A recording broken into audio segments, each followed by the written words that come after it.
In this video, we're going to focus on number 1, which says each square has a length of 12 units. Compare the areas of the shaded regions in the three figures. Which figure has the largest shaded region? So we're looking at the shaded region. Well, just as in activity 1, this side right here, which is 12, would become the diameter. It would be the same size as this diameter right here through the center of the circle. So that means we have a radius of 6. So once again, if we look at that formula, area is equal to pi times radius squared. Since the diameter is 6, or 12, my radius is going to be 6. So that means I've got approximately 3.14 times 6 times 6. Okay? And if I grab my trusty calculator and get that in there real fast, I find out that that's about 113. And that's going to be our units squared. Please be sure that you're putting all your units in there.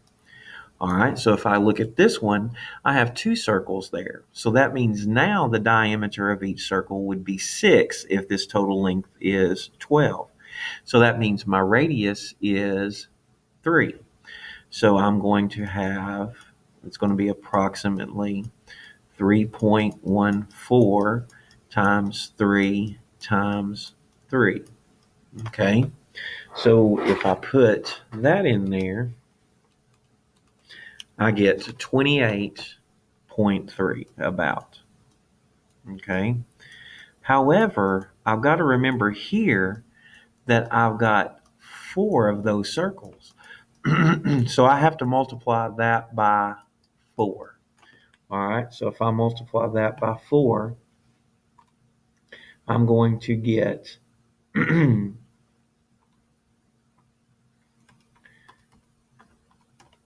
somewhere around 113. Okay, we're about 113 units squared. All right, well, on this last one, I have 3 circles through the top. So that means 12 divided by 3 is 4. That means my radius is 2.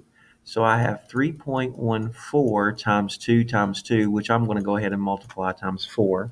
So 3.14 times 4 gives me 12.56, 12 and 56 hundredths, okay?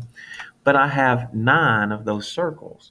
So now I have to multiply that by 9, and I still get that that's about 113 square units.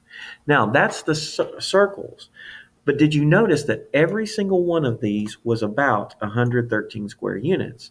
So if the circles take up that much space, then the blue shaded area is going to be the same in all of them. Even though the circles are more or different sizes and all that, the blue is going to be the same in all 3. All right.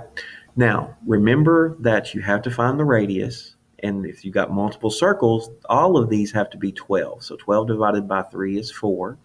Then when you get your area, you've got to multiply it by the number of circles you have.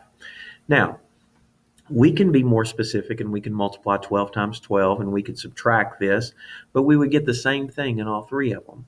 So which of the field has the largest shaded region? It's all going to be the same.